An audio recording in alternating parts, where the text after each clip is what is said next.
Hi అండి. ఈరోజు వీడియోలో టమాటా రైస్ చేసి చూపిస్తున్నానండి. ఎప్పుడు చేసే విధంగా కాకుండా కొంచెం డిఫరెంట్‌గా టేస్ట్ ఇంకా బాగుండేలా చేశారంటే పిల్లలైనా, పెద్దవాళ్ళైనా చాలా ఇష్టంగా తింటారండి. ఎప్పుడు టమాటా రైస్ ప్లెయిన్‌గా చేసుకుంటూ ఉంటారు కదా! అలా కాకుండా ఇలా గ్రీన్ పీస్ వేసి చేయండి. నిజం చెప్తున్నాను చాలా చాలా బావుంటది. మళ్ళీ చేయించుకొని కూడా తింటారు. అంత రుచిగా ఉంటది. ఇది మీరు లంచ్ బాక్స్‌లోకి చేసి పెట్టొచ్చు. లంచ్‌లోకైనా, డిన్నర్‌లోకైనా సింపుల్‌గా అయిపోద్ది. ఎక్కువ హడావిడి లేకుండా అప్పటికప్పుడు చేసుకొని తినేయొచ్చండి. చాలా బావుంటది. ఈ ఇన్‌స్టెంట్‌గా అప్పటికప్పుడు చేసుకునే టమాటా రైస్ ఎలా చేయాలో ఒకసారి చూద్దాం రండి. ఇప్పుడు టమాటా రైస్ చేసుకోవడానికి ఇలాంటి ఒక మిక్సీ జార్ తీసుకొని 3 వరకు టమాటాలు వేసుకోండి కట్ చేసుకొని. నేనైతే ఇద్దరు, ముగ్గురు వరకు తినేలా చేసి చూపిస్తున్నానండి. మీరు టమాటాలు తీసుకున్నప్పుడు కూడా పండువే తీసుకోండి. ఇలా టమాటా ముక్కలు వేసుకున్నాక చిన్నించి అల్లం తీసుకొని ఇలా కట్ చేసుకొని వేసుకోవాలి. 5, 6 వరకు వెల్లుల్లి వేసుకోండి.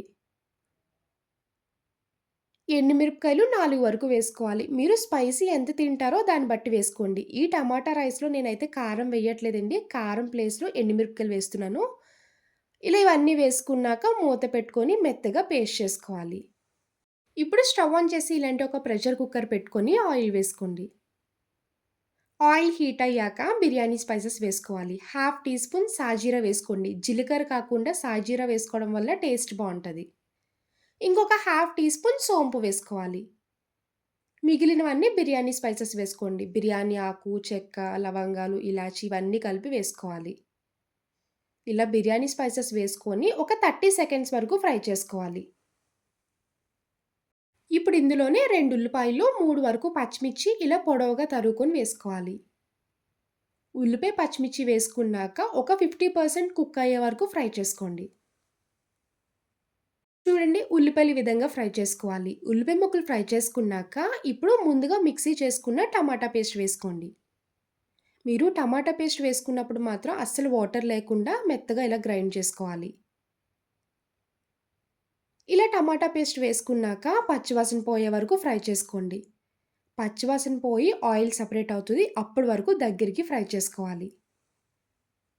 చూడండి టమాటా పేస్ట్ నుంచి ఆయిల్ సెపరేట్ అవుతుంది కదా! ఇలా దగ్గరికి ఫ్రై చేసుకోవాలి. ఇప్పుడు ఇందులోనే పావు టీ స్పూన్ పసుపు, మీ టేస్ట్‌కి తగ్గ సాల్ట్ వేసుకోండి. హాఫ్ టీ స్పూన్ ధనియాల పొడి, ఇంకొక half teaspoon garam masala powder వేసుకోండి. గరం మసాలా పౌడర్ లేకపోతే బిర్యానీ మసాలా అయినా కూడా వేసుకోవచ్చు. ఇలా ఇవన్నీ వేసుకున్నాక ఒకసారి కలుపుకుంటూ ఫ్రై చేసుకోండి. స్పైసెస్ వేసుకొని ఇలా ఫ్రై చేసుకున్నాక ఇప్పుడు హాఫ్ కప్పు గ్రీన్ పీస్ వేసుకోండి. గ్రీన్ పీస్ తొందరగానే కుక్ అయిపోతాయి కాబట్టి ఇలా లాస్ట్‌లో వేసుకుంటే సరిపోద్ది.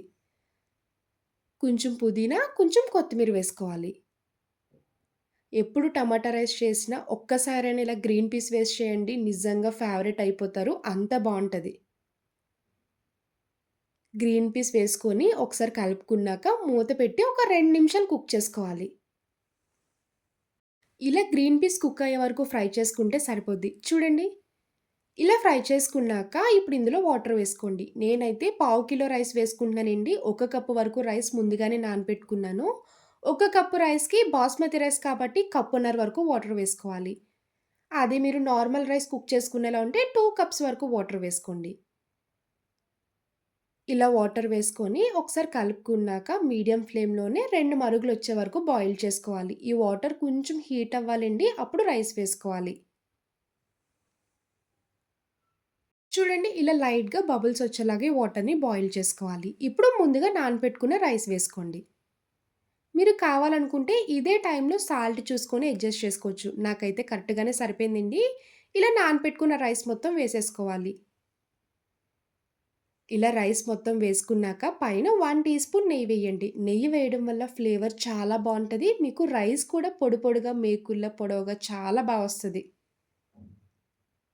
ఇప్పుడు కుక్కర్ మూత పెట్టేసుకొని విజిల్ పెట్టుకోవాలి. బాస్మతి రైస్ కదండీ! 2 విజిల్స్ అయితే మీడియం ఫ్లేమ్‌లో పెట్టుకొని కుక్ చేసుకోవాలి. 2 విజిల్స్ వచ్చేసాక ఇంకా స్టవ్ ఆఫ్ చేసుకొని కుక్కర్ కొంచెం కూల్ అయ్యి అప్పుడు మూత తీసుకోవాలి. చూడండి స్మెల్ అయితే చాలా బా వస్తుంది. రైస్ కూడా పొడి పొడిగా చాలా బా వచ్చింది. ఎక్కడ ముద్దవ్వకుండా పొడి పొడిగా బా వచ్చింది కదండీ!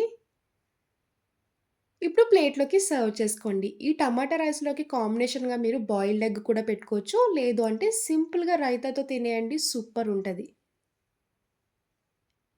ఈ టమాటా రైస్ మీరు లంచ్ బాక్స్‌లోకైనా, లంచ్‌లోకైనా చాలా సింపుల్‌గా చేసేసుకోవచ్చు. ఈవెన్ బ్యాచిలర్స్‌కి కూడా చాలా చాలా ఈజీ రెసిపీ. చూసారు కదండీ టమాటా రైస్. నా వీడియో మీకు నచ్చితే లైక్ చేసి షేర్ చేయండి. అలానే ఫస్ట్ టైమ్ చూసేవారైతే ప్లీజ్ నా ఛానెల్‌ని సబ్స్క్రైబ్ చేయండి. బాయ్ అండి.